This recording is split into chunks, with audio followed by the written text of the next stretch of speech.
Good morning Internet! So for today's video is magkakabit tayo ng peace of mind ng ating commander. In other words, we will be putting security cameras in two places within our house. Isa sa kitchen, isa sa living room. Kasi since meron tayong maliit na kichikiting, yung bossing alien natin, minsan nasa room siya, minsan nasa room din ako kasi may ginagawa ako sa mini office ko sa computer. So minsan nandito lang si Chikiting sa living room nanonood. Minsan naman biglang kakalabog na lang yung kitchen, so hindi namin makita kung anong ginagawa niya. So magkakabit tayo ng extra eyes para meron tayong peace of mind kung ano man ang kanyang pinagkakaabalahan.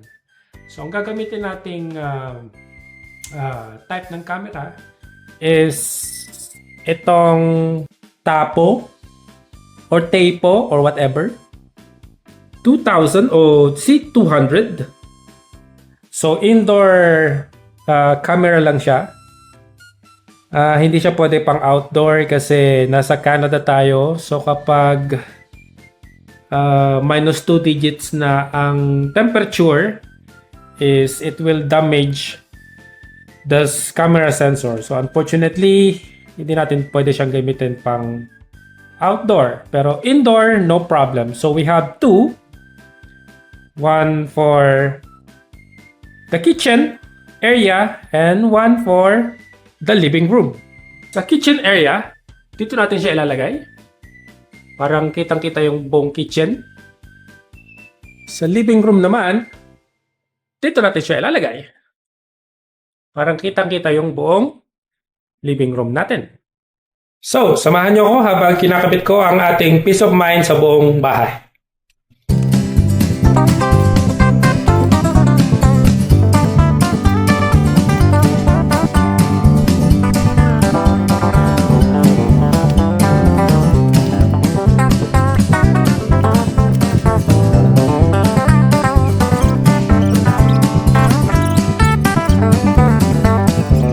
Alright guys, so gumagana na yung ating peace of mind sa sala. Papakita natin yung sample mamaya.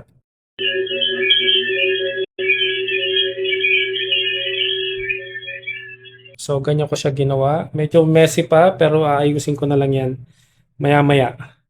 Now, umpisahan naman natin yung peace of mind sa kitchen.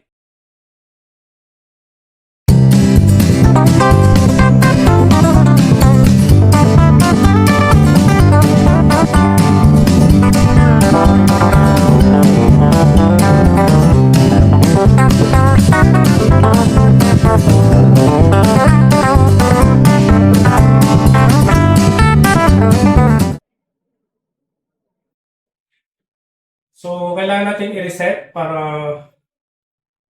ma-detect ulit siya sa app. Kailangan mag-blink siya ng red and green.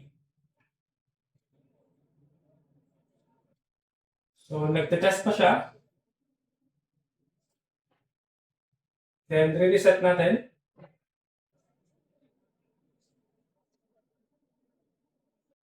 Reset successful. Rebooting camera. Please wait.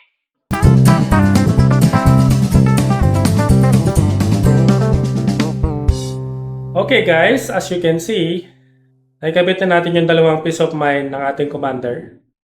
Isa sa kitchen at isa sa sala.